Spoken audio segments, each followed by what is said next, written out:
Obrigado, Daniel. Boa noite a todos. A paz de Cristo. Chuvinha, hein? Alguns ficaram em casa, mas graças a Deus você venceu, você está aqui comigo, conosco, para celebrar, começar a semana da maneira correta, né? Na presença do Senhor, que o Senhor nos conduza mais uma vez em triunfo. Estou muito feliz hoje. Pela manhã tivemos assim uma reunião assim tremenda da parte de Deus, né? O Senhor falou coisas maravilhosas para nós. Estamos recebendo aí o Marcelo e Carlinha, estão com saudade de vocês. Sejam bem-vindos. Amém? Eu separei um texto em João. Eu queria que vocês fossem lá rapidinho.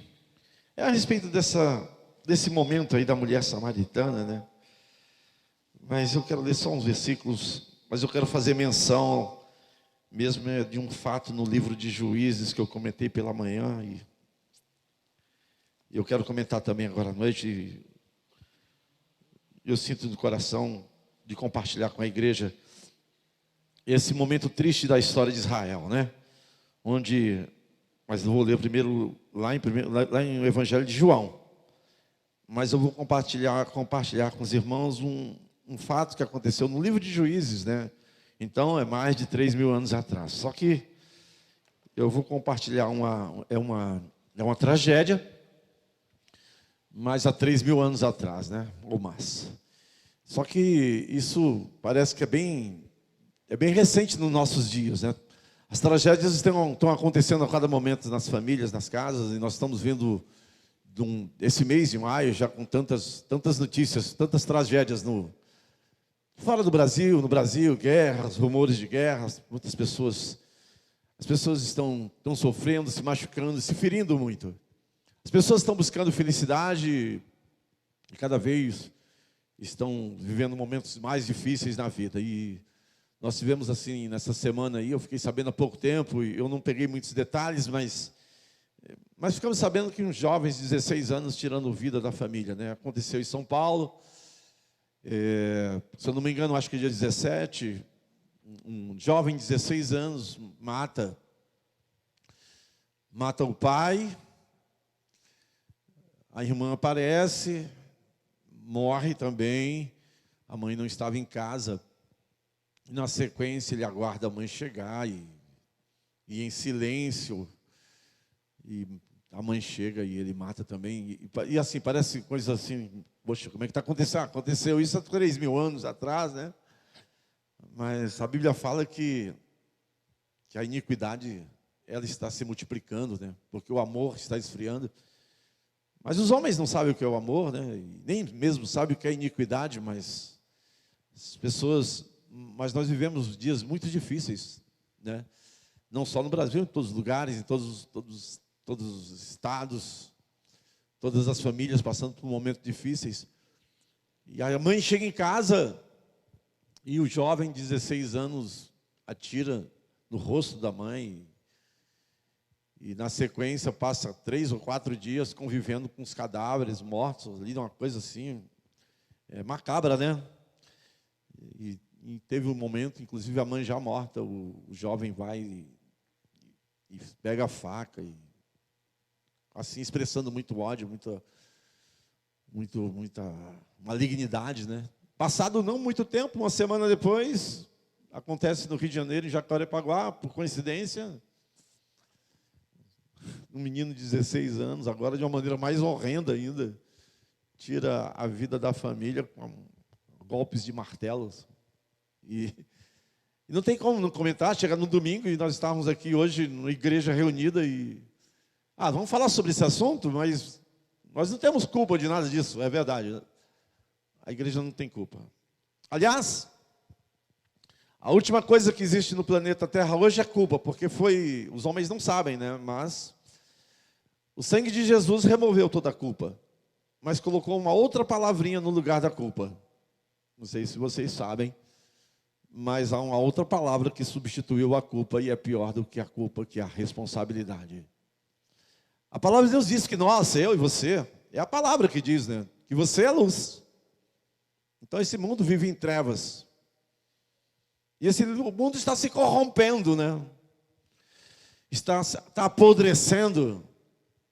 Uma metáfora para dizer que as pessoas estão se matando. E se elas estão se matando é porque aquilo que deveria conservar não está atuando. Só que quem tem que conservar é o sal, e o sal sou eu e você. Então, eu me levanto nessa noite, nessa oportunidade, nós comentamos esse fato pela manhã, não ia comentar o fato, o assunto pela manhã era a imagem, e que imagem nós estamos construindo e expressando, mas num dado momento o Espírito Santo falou no meu coração e eu comecei a falar sobre um fato que aconteceu há mais de 3.000 anos atrás, uma tragédia, onde um homem que serve na casa do Senhor, a Bíblia chama de levita, né?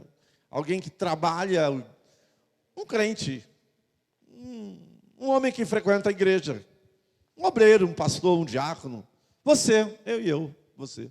Acontece uma tragédia com esse levita, e eu contei pela manhã, e trouxe à memória isso aí eu cheguei hoje aqui na igreja, e o Espírito Santo fala no meu coração para nós estarmos, assim, uma palavra simples, vamos assumir nossa responsabilidade, vamos ser sal e vamos ser luz, porque o mundo está crescendo em iniquidade, o mundo não conhece o amor está se esfriando, e o amor precisa ser conhecido, e a única maneira do amor ser conhecido, se a igreja do Senhor Jesus deixar de lado as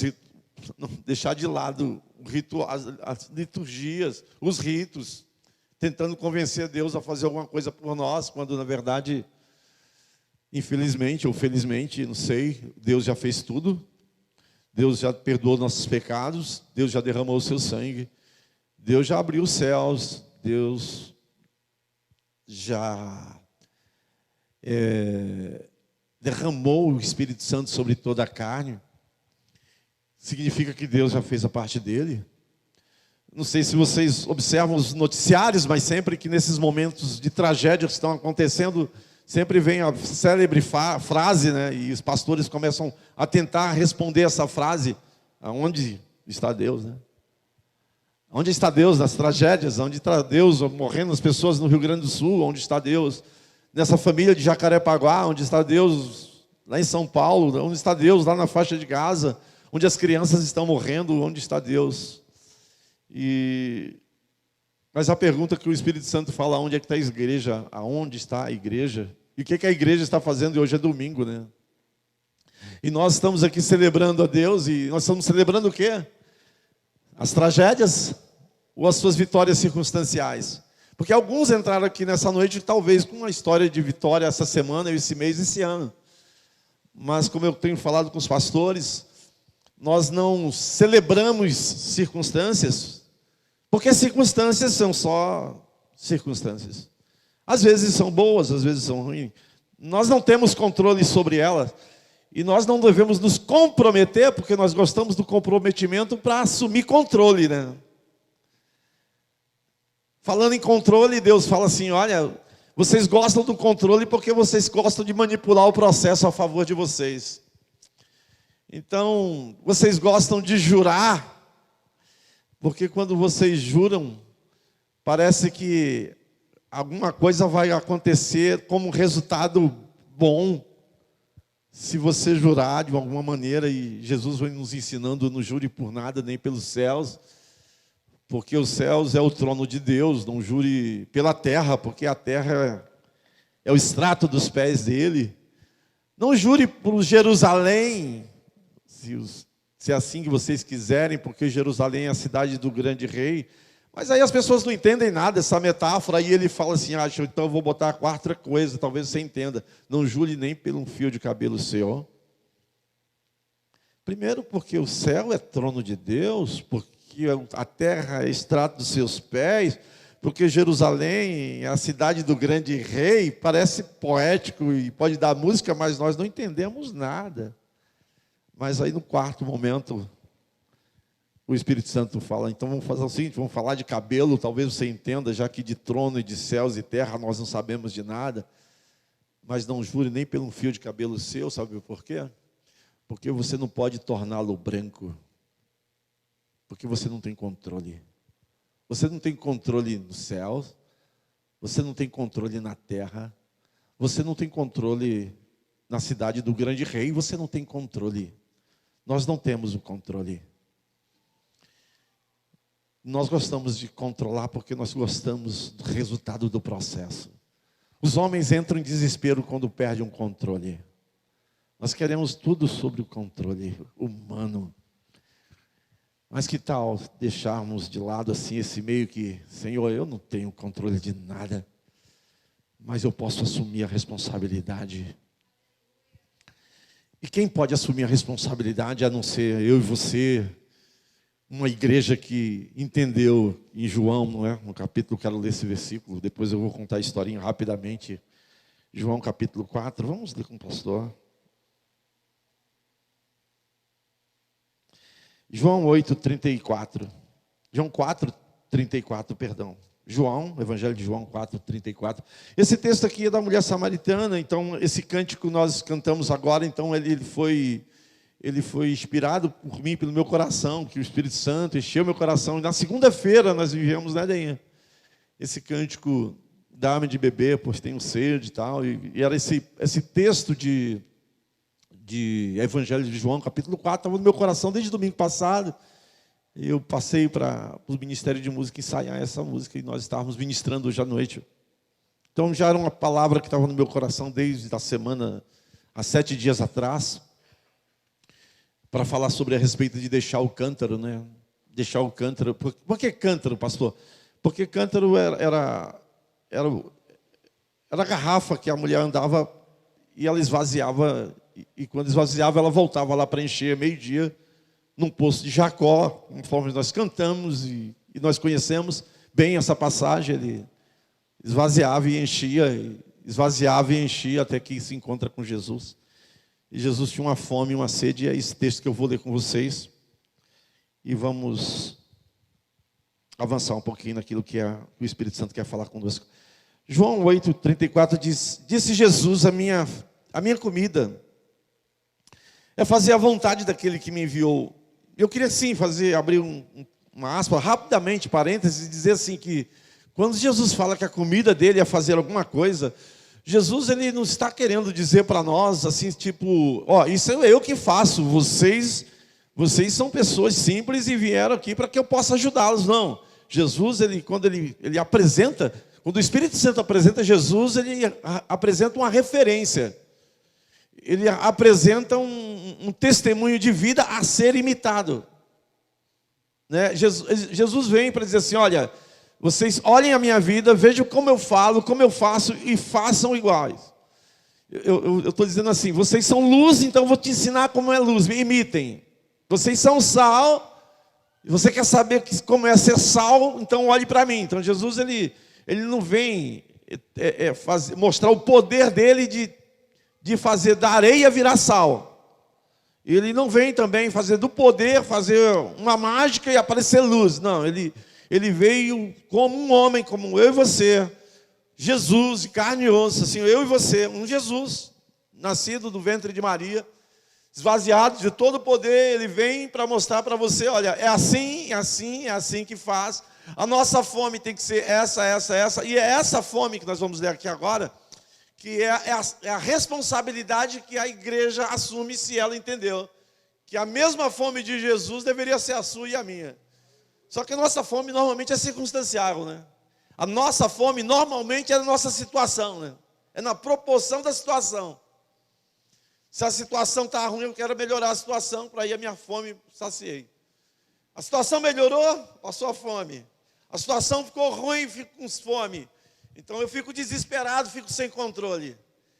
Quer saber como é que vai a minha vida? Eu tenho que olhar para a minha conta bancária, tenho que olhar para a minha saúde, fala com o meu médico, fala com o juiz, fala com meus inimigos, fala com as pessoas. E se o meu médico dizer que está tudo bem, aí eu digo para você que está tudo bem, porque afinal de contas eu digo que sou livre, mas na verdade eu sou refém do meu médico. Eu digo que sou livre, mas na realidade eu sou refém da minha conta bancária. Você quer saber se está tudo bem comigo? Vai lá no banco e vê se eu tenho dinheiro. E se eu tiver dinheiro, você me avisa. E aí eu vou te dizer, então está tudo bem. Então, para dizer se está tudo bem, você tem que consultar a minha conta bancária, consultar o meu médico, consultar as pessoas. Você tem que consultar os outros e não a mim. Ele fala assim, eu sou escravo de coisas e de pessoas. E como um escravo, uma pessoa refém de tudo, pode assumir uma responsabilidade num país que está um caos, onde as famílias estão se destruindo? É sendo igual a Jesus, é sendo que fala assim, Jesus disse, a minha fome, a minha comida, deveria ser a sua, deveria ser a minha, deveria ser a nossa. A minha comida consiste em fazer a vontade de alguém que me enviou e consumar a vontade dele, que é a obra dele. Mas aí a gente pode até pensar, não, mas quem me enviou, ninguém me enviou, né? Eu não fui enviado, né? Ah, você foi. Nós fomos enviados. O Pai nos enviou para a terra, amados. O Pai tem uma missão aqui na terra e enviou você para realizar a missão. E nós estamos aqui na terra por causa dessa obra.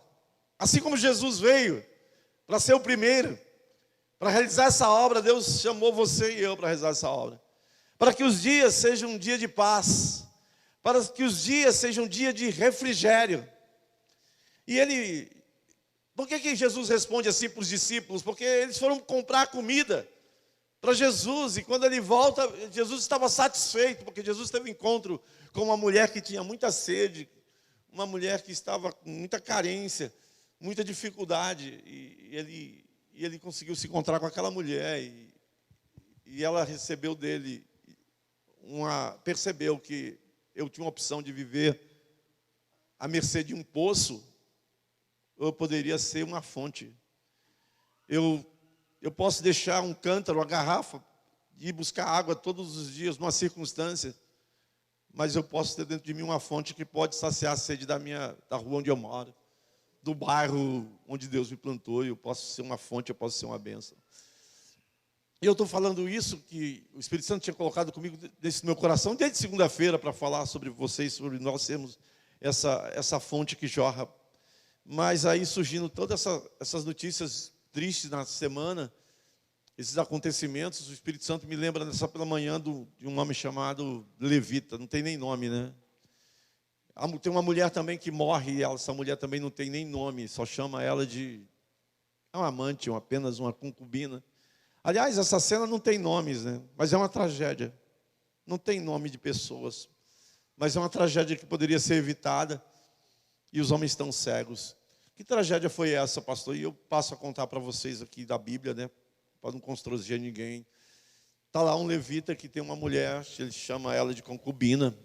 Concubina é alguém que pode dar prazer e riqueza, tá bom, amados? Prazer e riqueza. Tudo que os homens querem, né? Quando eu falo homens, não estou falando do sexo masculino, tudo que o ser humano quer, né? Às vezes você está aqui nessa noite justamente buscando isso, talvez. Riqueza e prazer, porque com riqueza e prazer nós realizamos tudo e a gente pode agradecer. Se você é crente, você canta, você louva, você dá dízimo, você dá oferta. Se você não é crente, você não tem nenhuma religião, você fica grato ao teu esforço, ao teu suor, né? Tudo que o homem quer é riqueza e prazer e poder para controlar as coisas, né? E o Evangelho, nós falamos aqui nesse lugar, há tempo e há fora de tempo, e eu falo novamente, amados, em nome de Jesus, a causa primária do sofrimento da sociedade, das famílias, do seu sofrimento, não são as pessoas que estão ao seu redor, não são as suas circunstâncias que você está vivendo nesse momento. Eu vou repetir essa frase. A causa primária do sofrimento do ser humano, do seu sofrimento, não são as pessoas que estão ao seu redor, que você pode imaginar. A causa do meu sofrimento é o casamento que eu tenho, é por causa do meu marido, é por causa da minha esposa, é por causa dos meus filhos. A gente pode pensar e colocar a culpa em pessoas. Ou pode colocar nas circunstâncias que você está vivendo. A causa do meu sofrimento é essa situação que eu estou vivendo. Porque é muito natural, Verlândia. É muito natural, é óbvio, sabe? É óbvio que é isso. A gente fica assim, é claro, é isso aqui, ó. Eu preciso solucionar isso aqui.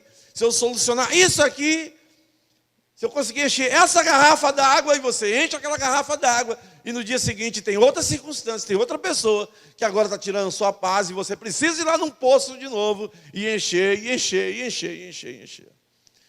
E você preocupado em encher a sua garrafa, o mundo, a cidade, as pessoas estão sofrendo porque nós que procuramos um poço de Jacó, O Poço de Jacó fala assim: nós que buscamos uma igreja, nós que buscamos Deus, nós que lemos a Bíblia, nós que cantamos, nós que ofertamos, nós que procuramos o Poço de Jacó.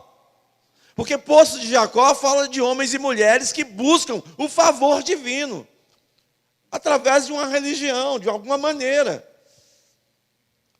Então nós estamos sempre tentando, aos domingos, ou numa campanha, alguma coisa, tentando ver se talvez um cântico, uma música, um choro, uma oração, quem sabe, um apelo, um pastor colocar na mão da minha cabeça, a garrafa se encha, mas ela tem prazo de validade, e eu vou ter que voltar de novo, de novo e de novo.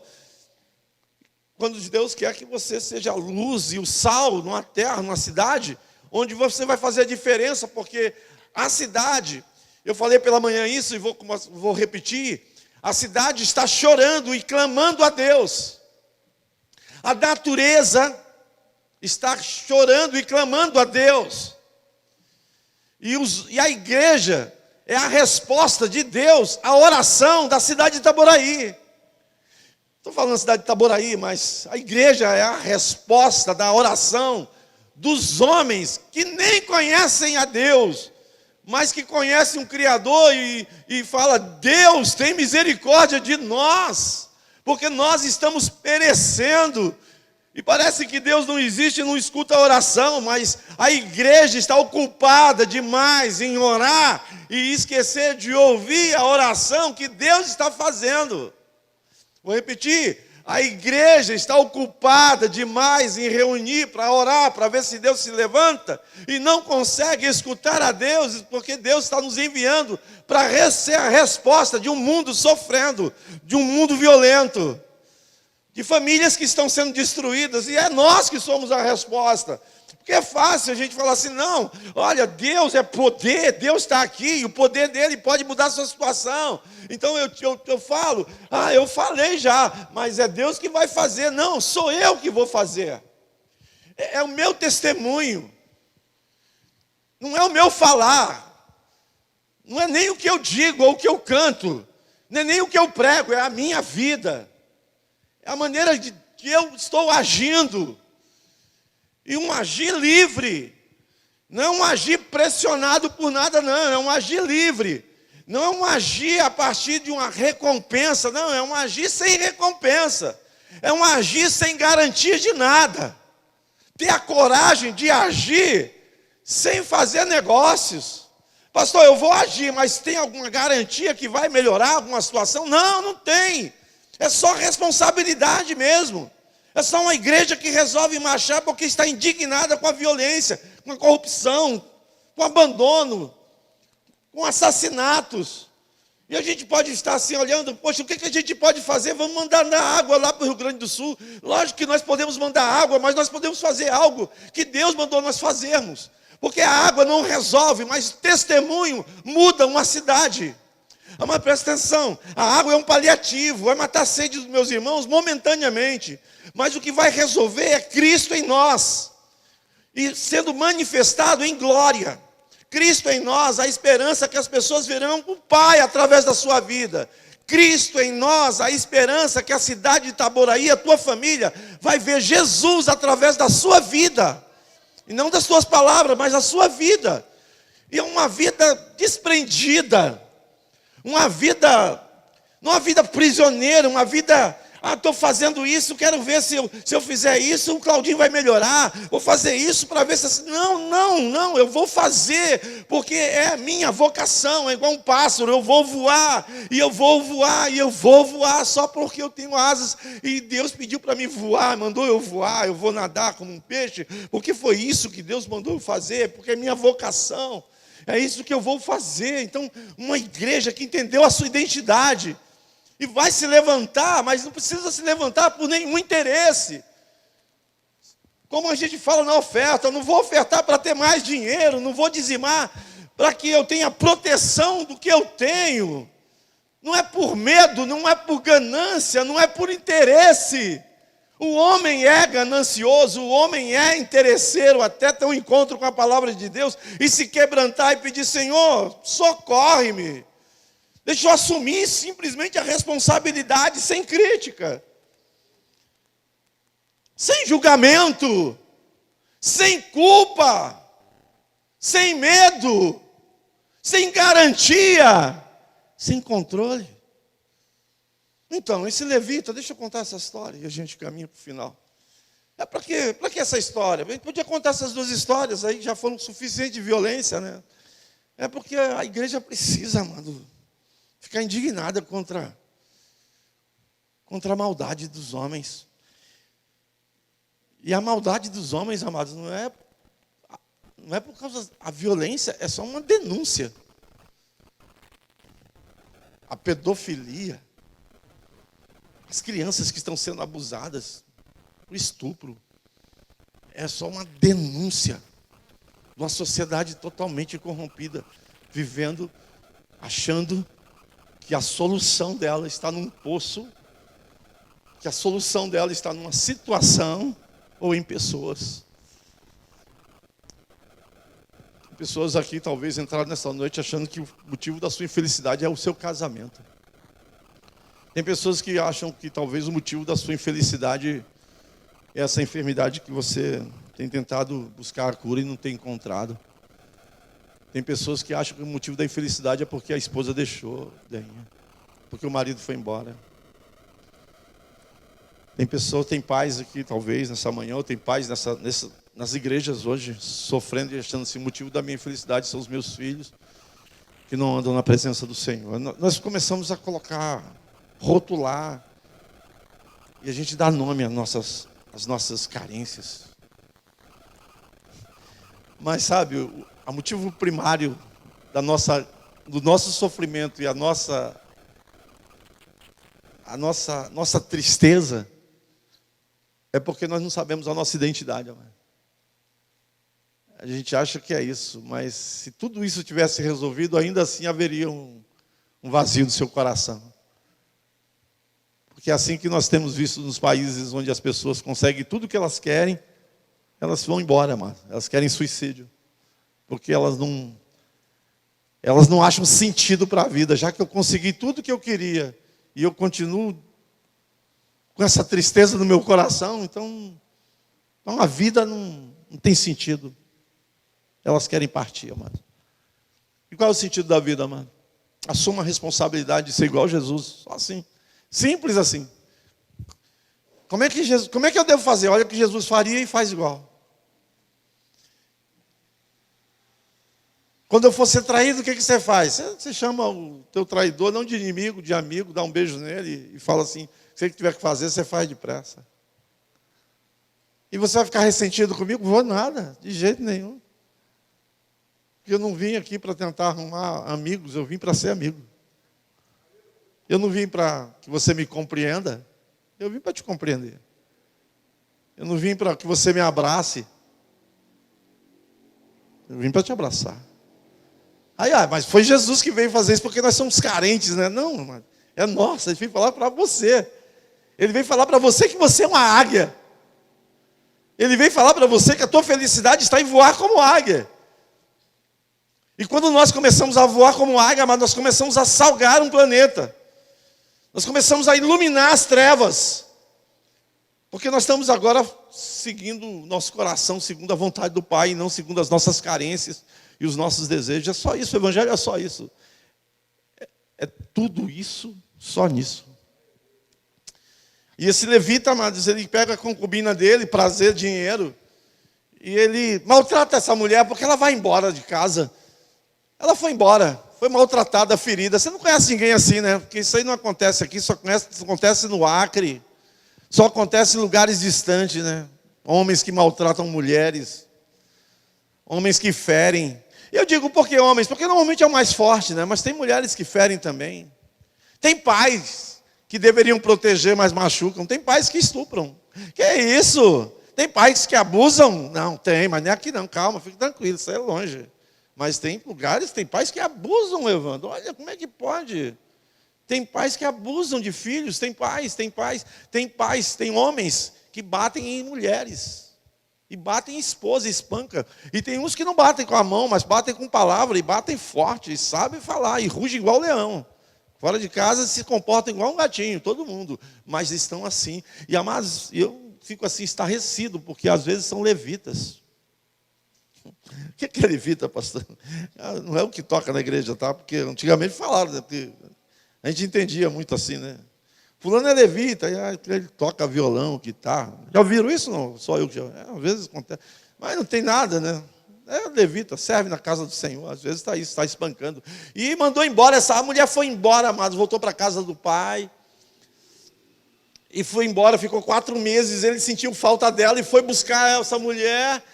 E quando foi buscar o sogro, o pai dessa concubina, ficou tão feliz. Ele voltou para buscar a minha filha e tal. Ele fica feliz, faz um banquete. E ele fica lá 1 dia, 2, 3 dias. No 4º dia, ia embora. Ele estava arrumando tudo para ir embora. Ele falou assim, fica mais um pouquinho que eu vou fazer um churrasco. Eu vou fazer uma costela. Vou fazer fazer uma comidinha para vocês. Fica mais um dia. Aí ficou mais um dia, ficou tarde. Vamos embora não, que é perigoso. Aí no outro dia também ficou, olha só festa. Aí ficou no 6º dia, ele olhou, não posso mais ficar, tenho que ir embora. Aí ele foi embora, pegou 2 jumentos que ele tinha, 2 jumentinhos, tinham um servo, 2 jumentos e a concubina, né? Não tinha que ter pelo menos 3 jumentinhos, né? Porque era um para ele, um para o servo e um para a concubina. Não, servo não tem jumento, servo vai a pé. Vai ser 2 jumentinhos, um para mim, para a concubina, o servo vai embora, vai a pé, aí é o escravo. Não quero gastar minha concubina, né? Porque não tem nome, sabe? Sabe, a mulher não tem nome, ela tem nome, ela é conhecida como aquela que me dá vantagem. Eu vou atrás das coisas que me dão vantagem. Não necessariamente uma mulher, mas pode ser qualquer coisa que tem interesse, tem necessidade. Às vezes você não encontra aqui, se você não está encontrando aqui, vai procurar algum lugar, mano. Porque você é ser humano. Você vive pelo instinto, pela intuição. Você vive dentro de uma expertise humana e natural. Você é uma sabedoria humana. Infelizmente, a sabedoria humana ela é animal e é diabólica. Mas os homens vivem assim, né? Observa, compara, é bom para mim, eu quero. Observa, compara, é ruim para mim, jogo fora. Porque eu vivo do que eu vejo, eu não vivo do que eu sou. Aliás, eu nem sei quem eu sou. Porque se eu soubesse quem eu sou, eu começaria a salgar a cidade. Eu começaria a chegar num lugar, e se o lugar está ruim, então eu estou no lugar certíssimo. Porque eu não vim para um lugar bom, eu vim para ser o bom naquele lugar e mudar aquelas circunstâncias, porque eu tenho em mim o bom perfume de Cristo. E aonde eu chego, ainda que esteja fedendo, daqui a pouco vai cheirar bom. Então eu não procuro lugares agradáveis, cheirosos. Eu sou o cheiro. Eu sou o lugar agradável. Eu não quero mudar circunstâncias para que eu me sinta bem. Onde eu vou, onde eu planto a planta dos meus pés, o Senhor está comigo. Está com você, está conosco. Se você tem convicção disso, de identidade, da tua natureza, quem você é, missão aqui a cumprir. E esse levita está lá, não, 6º dia, vamos embora. E foi embora, pegou a esposa, pegou os jumentinhos, pegou o servo, e está indo embora.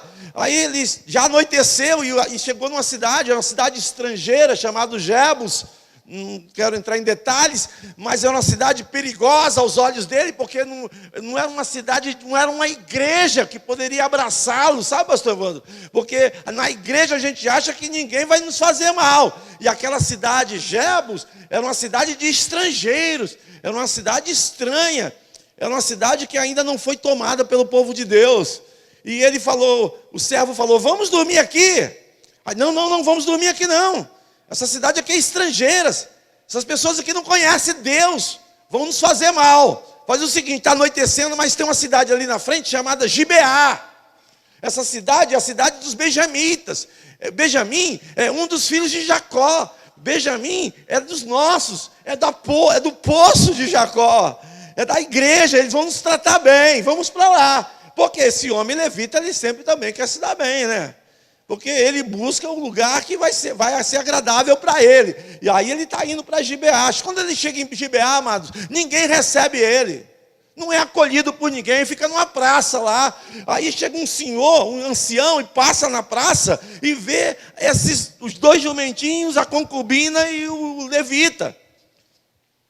Aí ele fala, olha, vocês não podem ficar aqui nessa praça. Vocês têm que sair dessa praça, porque Essa praça é perigosa. Imagina, tem um lugar aqui que é perigoso, aqui é difícil vocês pensarem nisso, que aqui é tudo tranquilo, né? Mas tem um lugar perigoso aqui? Não. Eu estou há 22 anos aqui, mas tem algum lugar perigoso aqui? Assim, pastor, ali não. Eu lembro uma época que eu gostava, não dá para contar muita história, né? Mas eu tinha um lugarzinho que a gente gostava de comer um churrasquinho, né? Na Praça Vila 3, né? Alguém mora na Vila 3 aqui? Não mora mais ninguém lá, né? Amado, Vila 3 era tranquilo, ia para lá comer churrasquinho com os pastores, com os meus irmãos. A gente comia churrasquinho, era ótimo lá. Mas amados, aí depois eu fui para o Vila 3 virou uma praça de guerra. E uma vez que eu desci lá procurando o churrasquinho, não tinha churrasquinho, tinha um monte de gente armada. E o Andrezinho, meu filho, dentro do carro, pai, pelo amor de Deus, vamos embora daqui. O senhor não está vendo, eu não estava vendo nada, porque não estava vendo nada mesmo, para mim estava tudo tranquilo, estava só querendo churrasquinho. Mas o lugar virou uma praça de guerra, o lugar ficou horroroso. E é lógico que deve ter coisas piores. Essa praça lá em Gibeá, a praça que deveria ser a praça da comunhão, a praça da alegria, para comer pipoca, para encontrar os amigos, comer churrasco, o ancião passou, vocês só podem não ser daqui, vocês devem ser de outro lugar. Eles eram de Efraim, né? Vocês não podem ser daqui, porque se fosse daqui, não parava nesse lugar perigoso. Vocês precisam sair daqui, vão para minha casa, porque na minha casa vocês vão estar seguros.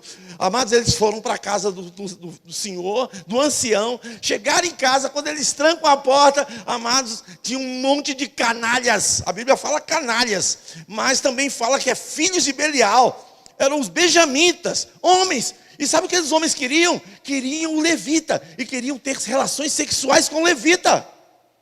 Olha que coisa. Entrega o cara que está aí, que eu sei que ele entrou na sua casa.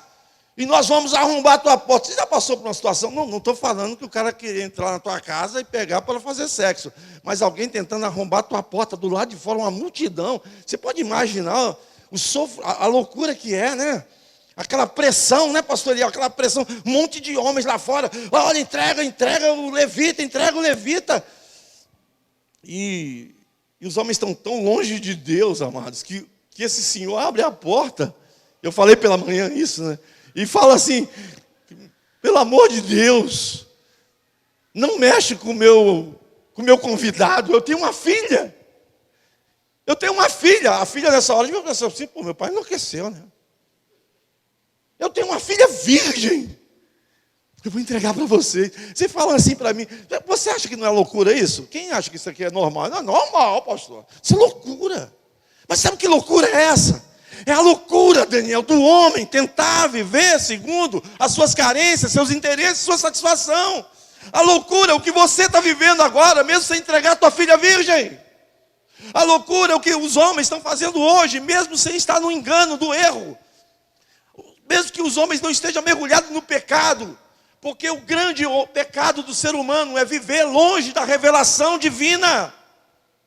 Mas nós não achamos isso nada de loucura. Nós achamos loucura o que esses meninos de 16 anos fizeram. Nós achamos loucura que esse homem de 42 anos, casado com Heloísa Rosa, estuprou uma menina de 6 anos. Nós achamos loucura, nós condenamos, achamos ele culpado, mas nós não conseguimos nos levantar como os responsáveis por isso aí.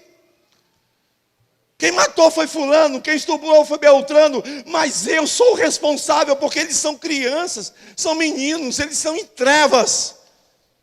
A igreja é a luz, a igreja é o sal, eu e você, nos levantarmos numa noite como essa, segunda-feira começando agora, amanhã, nós temos uma semana para nos levantarmos como sacerdotes dessa cidade, da nossa rua, da nossa casa, sendo luz, mas o cara oferece a filha. E ele não aceita, não. E aí ele tranca a porta. E o levita lá, agora vão me pegar, agora vão me destruir. Mas levita, mas é igual o Gerson. Levita religioso, é farinha pouca, meu pirão primeiro. Eu tenho que me livrar dessa situação. Sabe o que ele faz, amados? Ele pega a riqueza dele, ele pega aquela pessoa que dá prazer para ele, porque aquilo era só um objeto. Ele pega ela pelo cabelo, pega ela pela roupa, forçando, porque ele ameaçou, vou jogar você lá fora. É como se falasse assim, eu vou jogar você para os cães. Mas a gente continua a loucura, mas é tanta loucura, né? É loucura em cima de loucura, né? Você acha que essa mulher foi, não pode me mandar tranquilamente para eles que querem me destruírem lá fora? Você acha que ela foi assim? Ela foi forçada, amado, por um homem mais forte, amado. Porque para ele, ela não tem nome. Aí eu falei pela manhã, né? Será que nessa cidade aqui tem alguém tratando as mulheres assim, amado? Gritando com a sua esposa. A esposa vem para cá e fala assim: meu Deus, pastor, eu estou aqui e eu estou sendo agredida. Mas eu vou falar coisa assim, em Deus aqui para você, você mulher. Se você está na sua casa sendo agredida, não aguarde o poder de Deus, denuncie, porque isso é crime. Isso é crime, não é poder de Deus que vai te livrar, não é misericórdia de Deus, isso é crime. Amém. Ah, não, pastor, nós somos crentes, isso é um escândalo, o pessoal vai saber isso. Olha, não, pastor, isso é crime. E às vezes o melhor que você vai fazer é colocar essa pessoa atrás das grades, porque às vezes tem homens que é igual Lucas 15, só vai despertar num chiqueiro, só vai despertar num fundo de poço preso.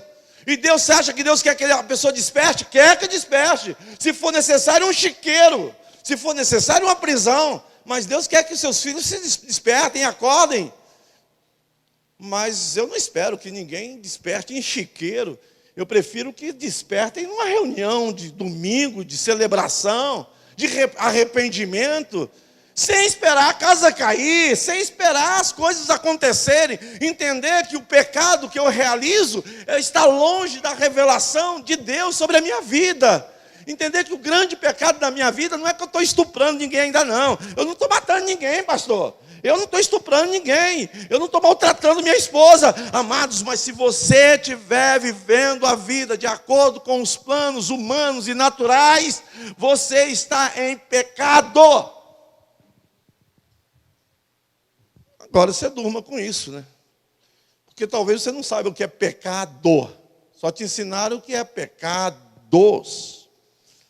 Só te ensinaram que é assassinato, fornicação. Isso é feio, e é feio mesmo. Só falaram para você do fundo do poço. Mas você esqueceu que você só chega no fundo do poço quando você começa a ir buscar água lá no poço. E se você não tiver encontro com Cristo, daqui a pouco aquele poço vai te engolir, você vai estar lá no fundo, sem você perceber, e você só queria matar a sua sede. Você só queria o teu cântaro cheio. Você só queria uma vasilha com água, no dia seguinte uma vasilha com água. Amados, aquela mulher expulsa, jogada no lixo, na rua, e ela é abusada a noite toda, amados. Imagina, ela foi ferida. Você sabe, amados, que uma mulher, amados, sendo abusada por um homem, isso gera marcas na alma. Isso é nojento, isso é horroroso. Mas foram dezenas de homens machucaram, feriram a alma daquela mulher, e ela passou a noite sendo violentada, machucada, humilhada, e ela não morreu. E ela se arrastando,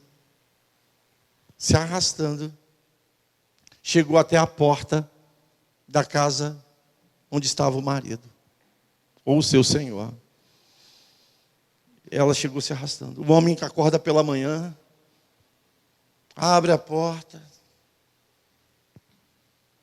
aí encontra ela caída, provavelmente toda sangrando, muito ferida, e fala assim: levanta. Como se fosse, né? Nada aconteceu, né? Levanta e vamos embora, que eu preciso voltar para Efraim. Vendo que a mulher não se levantava, sacou de uma faca. A Bíblia não fala se ela estava morta, não. Estava em estado de morte, né? Sabe o que o homem faz com a faca, mano? É quase parecido com esse menino que faz com a mãe depois de ter dado um tiro na cara da mãe. Pega a faca, Jorge, e arranca os membros, corta em 12 pedaços. 12 pedaços. E manda um pedaço para cada igreja. E tem um pedaço aqui hoje. Ah, pastor, mas já pensou chegar aqui com um pedaço de carne? Mas foi para as 12 tribos. E esses pedaços de carne, eles estão gritando em todas as igrejas há mais de 3.000 anos. Para que nós, um pedaço de carne de uma mulher que foi violentada, que foi machucada, uma mulher que aponta para para a fragilidade humana. Uma mulher que aponta para alguém que precisa de proteção, carinho, de ser amada. Só tem um pedaço.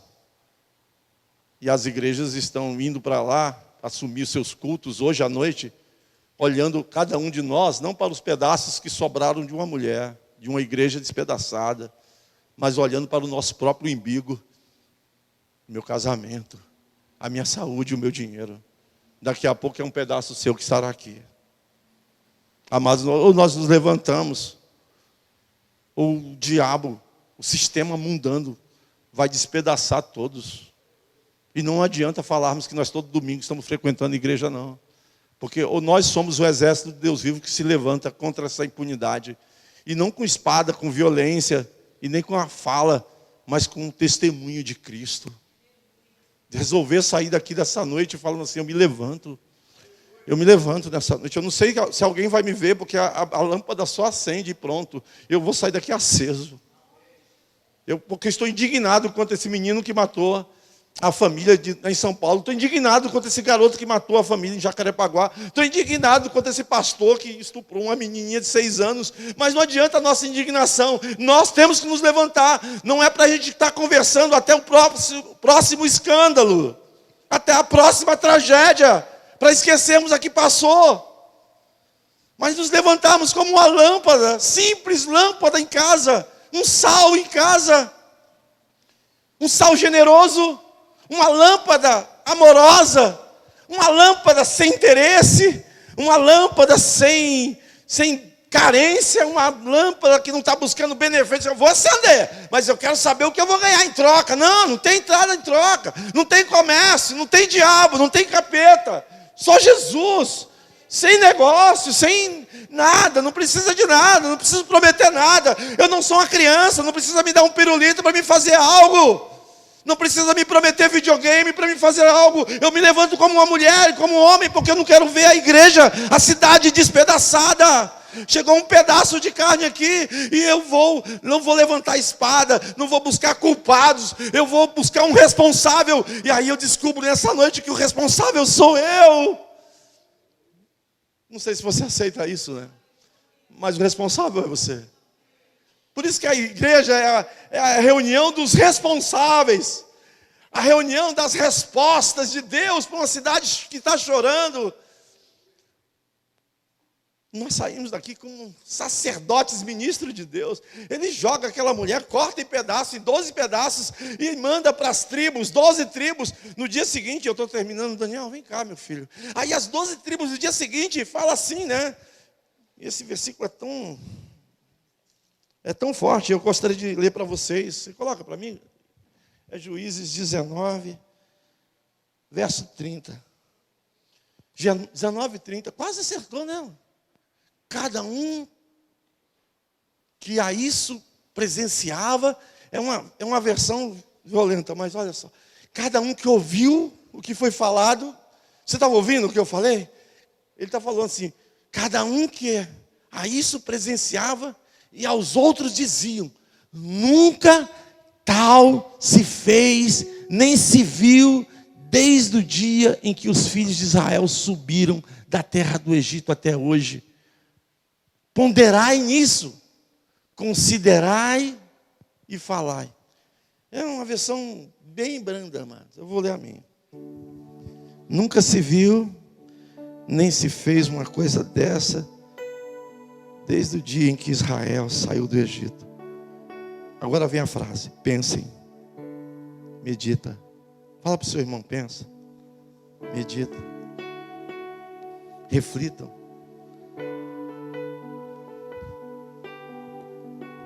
Digam o que se deve fazer. Tem uma interrogação. Evandro, tem uma interrogação. Digam o que se deve fazer. Aí você tira a interrogação. Vamos dizer o que tem que fazer? Vamos dizer, vamos? Essa pergunta está sendo feita desde aquela época. O que nós temos que fazer? Mandar água para o Rio Grande do Sul? Vamos mandar. Mas vai resolver? Vamos mandar comida? Vai, vamos mandar comida. Mas é isso que vai resolver? Sabe o que é que vai resolver? Não é O povo de Israel quis matar todos os benjamitas, porque eles queriam dente por dente, eles queriam justiça. Houve uma guerra civil.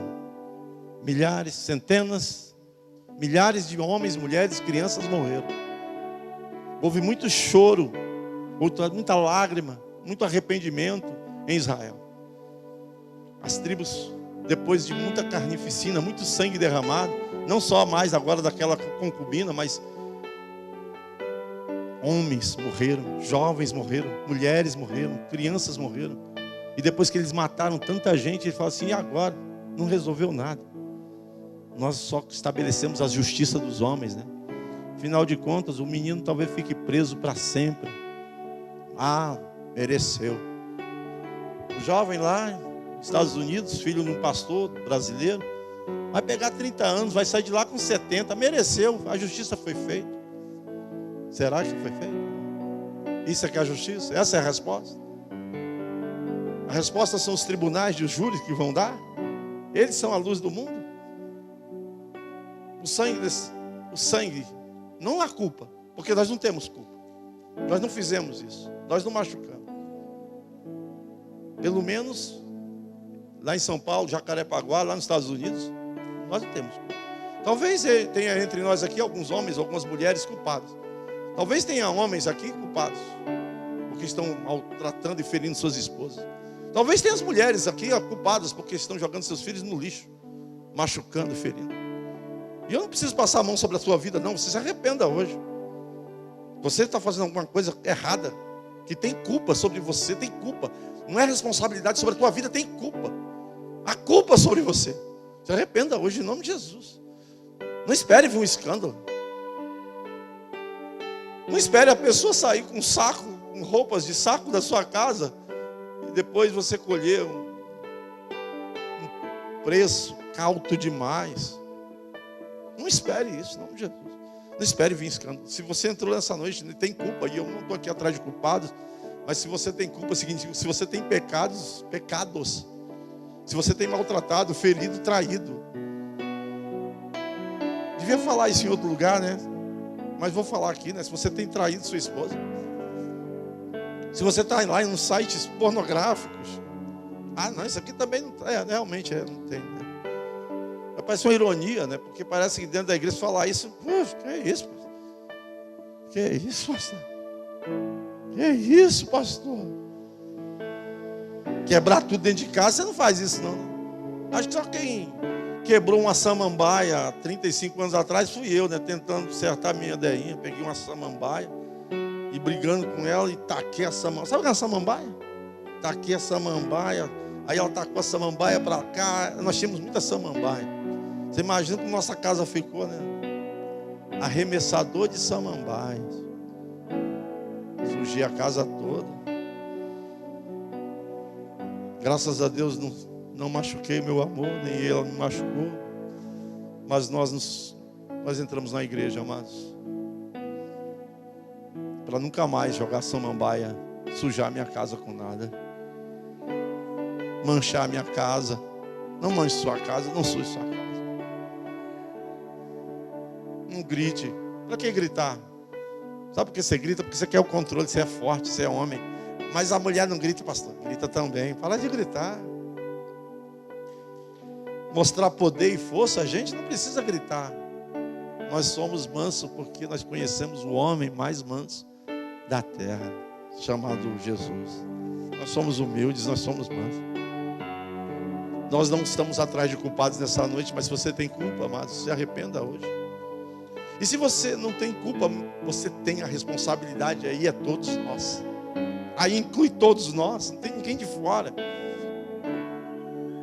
Não tem ninguém de fora, não tem pastor, diácono, tem todos assumindo a responsabilidade de brilhar. De brilhar no seu trabalho, de brilhar na sua casa, de brilhar, de ser perfume. E é isso que o Espírito Santo está falando conosco essa semana. Eu acho que falou com o mundo, né? E com o Brasil também, né? No Brasil, diante de uma violência, e a gente pode lavar as mãos e falar assim: nós não temos nada a ver com isso, pastor. Você pode pensar assim, mas nós temos. podemos nos levantar como pessoas mansas e humildes, aonde a gente for. Sem machucar ninguém, sem ferir ninguém, sem abusar de ninguém. E se nós dermos uma palavra agora, vai ser sim, porque o meu Deus disse sim. Vai ser não, porque meu Deus disse não. Porque agora eu entrego o meu sim e o meu não para Ele. Porque a Ele vai ser o meu orientador. Por isso agora a minha palavra é sim, se a dele for sim. A minha palavra não vai ser sim para o que me beneficia. A minha palavra vai ser sim para aquele que me guia. A minha palavra vai ser não para aquilo que eu não tenho nojinho. A minha palavra vai ser não, porque eu tenho aquele que me guia. E os filhos de Deus são guiados pelo Espírito Santo. Ô amado, em nome de Jesus, você saia para viver uma semana de primeira, uma semana cheia de luz. Nós somos uma multidão, amados, porque a palavra de Deus diz que se 2 ou 3 começarem a brilhar, muda a história da humanidade. Nós podemos muito aqui, nós somos muitos. Mas nós queremos se apresentar como os coitadinhos e os miseráveis que precisam de carência, de socorro. No dia, obrigado Edmilson, no dia, amados, que nós entendemos, como a Deinha falou aqui, que do nosso interior flui vida, nós vamos matar a sede. Nós vamos matar a sede. Entender que o Messias está aqui e que o Salvador está aqui. Que eu posso apresentar o Salvador para a cidade. Os discípulos foram para a cidade buscar comida e voltaram. Jesus falou: eu estou satisfeito. E a mulher foi para a cidade e voltou com gente. Os discípulos foram para a cidade fazendo seminário teológico com o próprio Jesus e voltou com comida humana e natural. Mas a mulher voltou com a cidade. A cidade teve um encontro com Jesus, porque uma mulher foi iluminada. Oh, amados, em nome de Jesus, podemos mudar a cidade. Podemos ter uma cidade melhor. Queria convidar o Ministério de Música.